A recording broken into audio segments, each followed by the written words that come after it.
El gobierno negocia a contrarreloj un mayor apoyo del FMI. El dólar sigue imparable, escala 1,7% al récord de 32,10. Interesantes los títulos que estás leyendo. Y nada En mejor... medio del escándalo por los cuadernos, Macri recorrió Vaca Muerta. Ay, Dios mío. Pero vayamos cortando con los titulares y presentemos a nuestro gran columnista, Juan Ignacio García. Juan Ignacio, estás al aire, ¿cómo estás? Hola, ¿qué tal? Buenas tardes. Hola, Juani, buenas tardes. ¿Cómo estás vos? Bien, muy bien. ¿Contento? No, contento. ¿Cómo te cae el 15? ¿El 15 qué? El 15%. Ah, no, el 15%.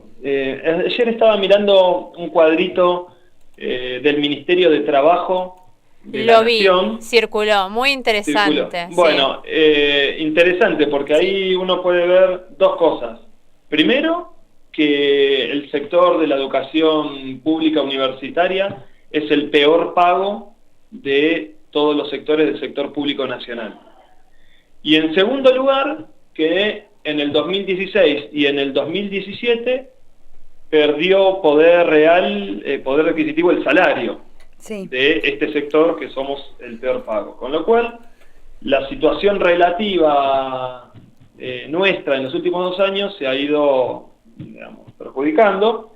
Y bueno, en ese contexto, con una inflación prevista de un 35% por lo menos para este año, que nos ofrezcan el 15%, realmente, bueno, nada, es una situación muy complicada y lamentablemente eso va a repercutir probablemente en este cuatrimestre, en el dictado de clases y bueno, y etcétera, etcétera.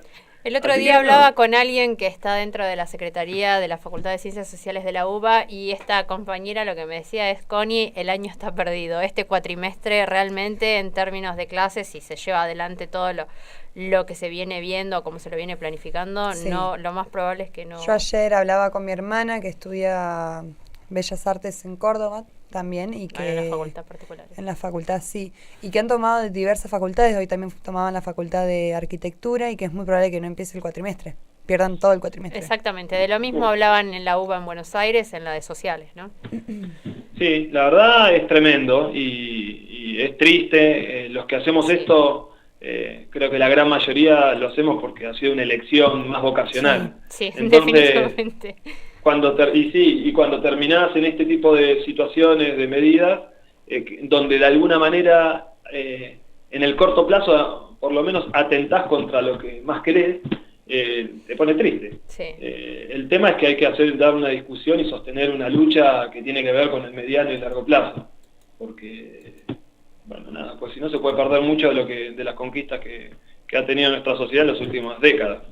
Sí, que como dijimos en varios programas, no se trata de una cuestión netamente salarial, sino que tiene que ver con esta cuestión de la proyección como país y siempre pensando en el desarrollo de un territorio, ¿no?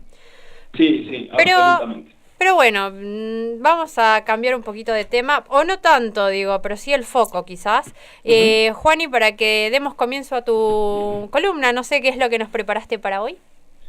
Bueno, no, en realidad lo que me pidieron es que comente un poco lo que se está viviendo a nivel más macroeconómico, si se quiere, a partir de la fuerte volatilidad que está teniendo el dólar y el riesgo país y toda esta situación general. Y lo que le está costando al Banco Central, digo, frenar esto del dólar un poco, ¿no? Lo que ha tenido que sacar del Tesoro. Sí.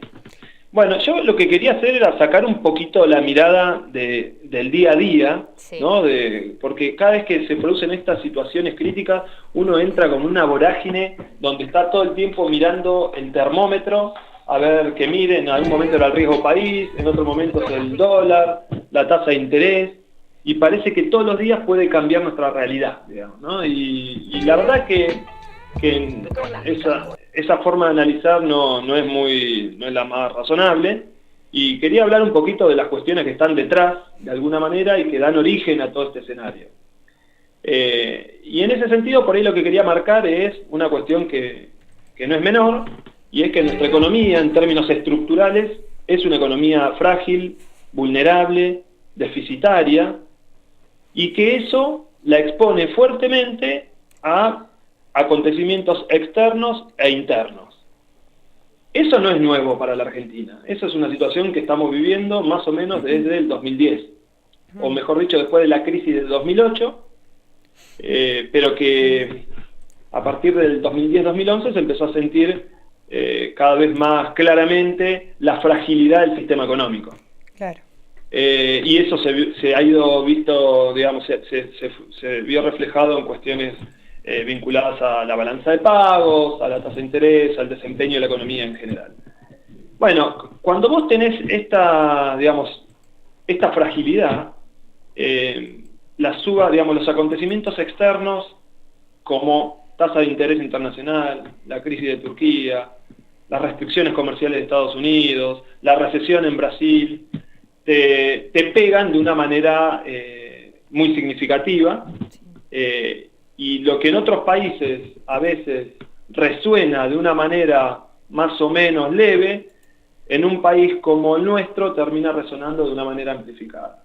Y en eso no todo es esa condición de fragilidad y de subdesarrollo que alguien podría pensar que tenemos, sino que hay un elemento, si se quiere, autoinfligido, que es el que me gustaría señalar, porque es sobre lo que la política pública debe operar. Es difícil modificar la condición de fragilidad en la que está sumergida Latinoamérica desde hace décadas.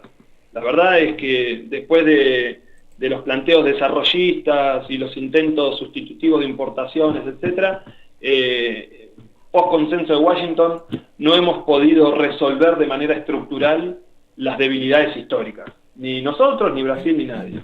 Ahora, cuando se presentan estos escenarios como el que tenemos hoy, insisto, ¿cuáles son los elementos, cuáles son las posibles estrategias que se dan en los países? ¿Y qué hizo la Argentina en los últimos años? Hay algunas herramientas que tenemos los países para afrontar estos avatares, si se quiere, exógenos, y que tanto daño nos hacen. Y básicamente esas herramientas son algunas que nos aíslan de los componentes más complejos de estos efectos externos. Uno es el control de capitales. Gran parte de los capitales que entran en economías como la nuestra tienen un carácter fuertemente especulativo. Eso te genera a veces apreciación cambiaria y en otras circunstancias fugas repentinas, ¿no? Esto claramente lo vivió la Argentina en los últimos años. La regulación del comercio exterior y la posibilidad de reservarte el mercado interno es otra herramienta.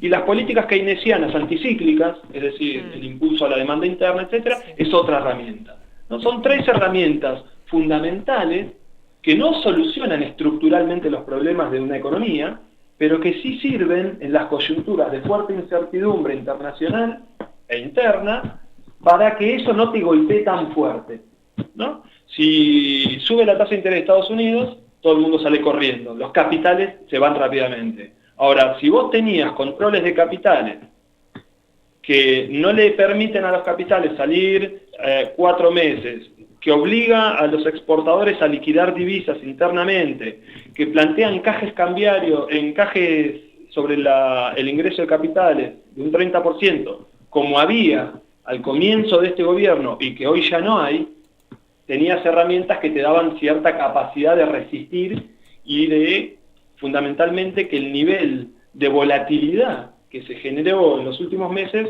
no sea tal. Exacto. Es decir, nadie puede culpar a este gobierno del contexto externo. Ahora, sí lo podés culpar de haber desarticulado las pocas herramientas con las que contaba el país para afrontar estas situaciones. Y además, cuando uno le busca el sentido, la verdad es que no lo tiene, porque es un sentido netamente ideológico, ¿no? Netamente ideológico en el mejor de los casos. Sí. En el peor de los casos es garantizarse las mejores condiciones para hacer sus negocios.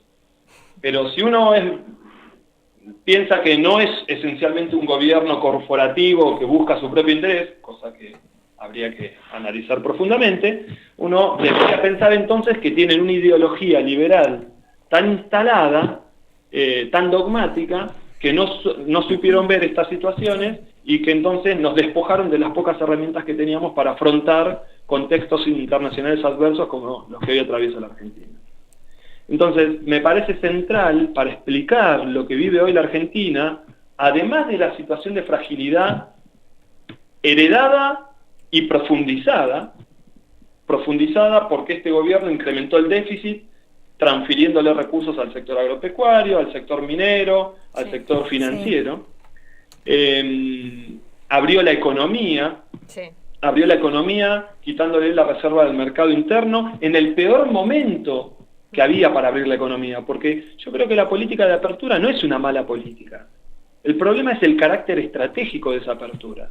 Y cuando la apertura es dogmática, es ideológica, se abre de manera horizontal, se abre todo y en cualquier momento, porque ellos creen que mágicamente la apertura genera disciplinamiento de precios y mejora de competitividad y una inserción internacional adecuada. Eso es mentira. No pasa acá ni pasa en ningún lugar del mundo. Y sin embargo, los liberales dogmáticos siguen implementando este tipo de medidas, y en este caso en el peor momento, porque en un contexto de recesión internacional, vos te abrís y eso no mejora tu posibilidad de inserción, pero sí te inundan de productos los países que no saben hoy dónde colocar sus excedentes de producción. Entonces, bueno, nada, me parece, bueno, mencioné, no sé si la mencioné, la reducción de retenciones al campo, la minería, sí, lo acabo de decir. Sí. Digo, todos estos elementos, básicamente, cuando uno los quita, todas estas herramientas de política para proteger el mercado interno, para proteger el mercado de capitales y el comercio exterior, la única variable que queda es el ajuste vía devaluación. Pero esto es de librito, no tiene nada. O sea, hoy, sin esas herramientas, no cabe otra posibilidad que una fuerte devaluación que provoque el ajuste interno, vía recesión, vía pérdida de poder adquisitivo del salario, caída del consumo, y como consecuencia de todo esto, caída de las importaciones, para volver a recuperar los dólares necesarios para pagar deuda, para pagar las pocas importaciones que haya que pagar, para pagar intereses y para financiar la fuga. Con lo cual, básicamente, estamos ante un escenario donde el factor externo jugó un rol fundamental, pero donde el impacto propio que está sufriendo la Argentina está asociado estrictamente a estas medidas que desarticularon las pocas herramientas que tenías para afrontar este escenario. Juani, ¿cómo ves esta imagen que nos estás dando, esta foto que nos estás dando con la explicación, con el desembarco del FMI, ¿no? De los fondos del FMI, porque digo, eso no tiene un correlato productivo, digamos, como para pensarlo, sino que es una cuestión netamente... Y al parecer las negociaciones continúan también. Sí, lo que, digamos, es absolutamente funcional a todo lo otro. Lo que sucedió acá es, como vos generaste esta situación, hoy no te queda otra que hacer un fuerte ajuste. Porque básicamente tenés que afrontar pagos cuando nadie te quiere prestar plata. Entonces, esa situación requiere de alguien que te venga a poner esa plata. Ahí aparece la billetera del FMI, y además te con sus recetitas, además, digo. Con sus recetitas que son el ajuste. Sí, tal cual. O sea, el ajuste que, insisto, la economía tiene que ajustarse. Vos no podés vivir in eterno con déficit de las cuentas externas y déficits fiscales como si nada. Somos una economía dependiente del financiamiento externo y vulnerable. Entonces, esos ajustes son necesarios. Ahora, no es lo mismo hacer un ajuste donde vos controlás las variables macro de tu economía, sin esta fuga de capitales, digamos, sin un déficit incrementado por transferencias a los sectores económicos concentrados, que hacerlo ahora. Ahora el ajuste es mucho mayor al que tenías que hacer hace un par de años atrás, y además no tenés otras herramientas que es lo que yo decía recién, con lo cual, sí o sí, tenés que enfrentar a un proceso evaluatorio que va a ser el mecanismo de ajuste. La devaluación va a generar esa recesión que va a ir alineando de a poco las variables externas y fiscales en pos de lograr ese ajuste, pero con un problema. Nadie conoce en este momento la magnitud del ajuste que va a ser necesario hacer. Claro. Porque cuando vos implementás estas medidas devaluatorias, también lo que te empieza a pasar es que tu capacidad productiva se va a achicar, tu capacidad justamente a eso quería ir, sí. Porque supuestamente el mes de agosto ha sido el peor en términos de datos económicos, y se ha pedido al ministro de Producción, Dante Sica, que se realice un plan de producción donde supuestamente se deberían cuidar el entramado de las pymes y mantener una fluidez en la cadena de pagos. Sí. Eso más o menos es el plan que se supone que se va a llevar adelante para poder mejorar esos números que estarían cayendo a lo que fue el año 2014, teniendo en cuenta todo esto que decís de la devaluación y nada, la suba de las tasas de intereses y todo lo que acontece, digamos, a la situación. Sí. Eso sería una mirá, manera de pilotearla, ¿no? Mirá, me parece que eso es una declaración de principio un tanto ingenua. Sí. Todas las medidas que estamos mencionando van en contra de eso. Tal cual. O sea, Por eso a mí me hacía demasiado ruido y me parecía que estaría bueno por ahí como siempre, creo que debatirlo. la macro, lamentablemente en esto la macro domina.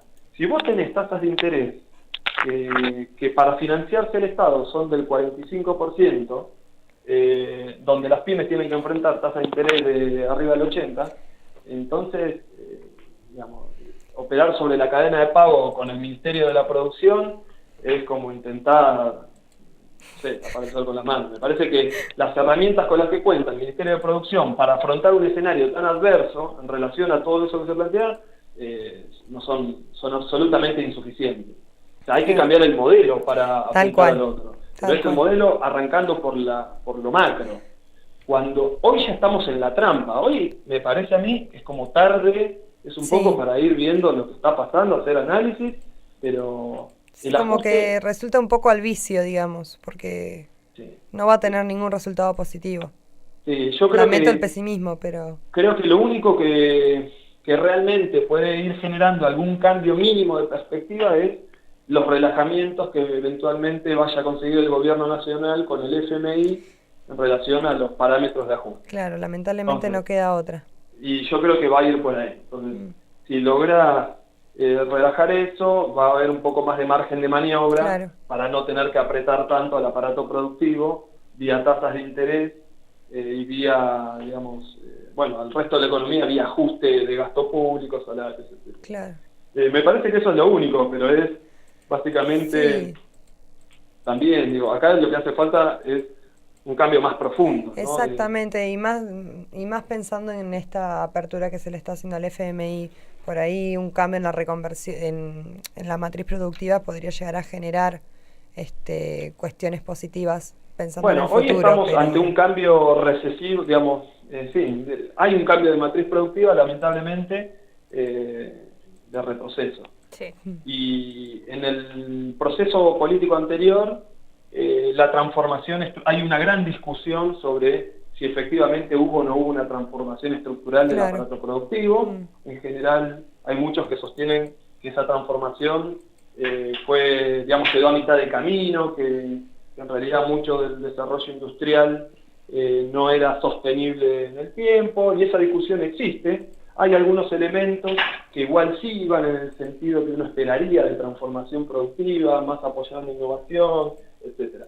Ahora, en estos últimos años todo eso está en retroceso. Claro. Entonces, el necesario cambio cualitativo que hacía falta en la matriz productiva no solamente no está ocurriendo, sino que está ocurriendo en sentido inverso.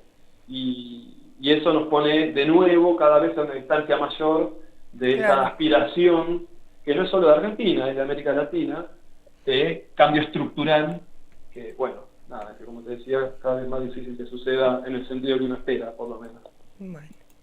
Bueno, Juani, te agradecemos un montón el tiempo compartido, nos iluminás de información.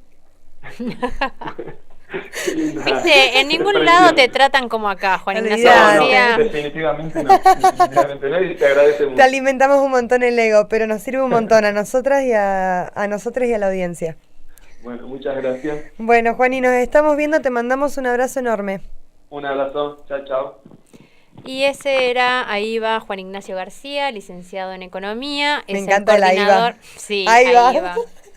Y quien es además se desempeña como coordinador de la carrera de Economía dentro del IDEI en la Universidad Nacional de Tierra del Fuego.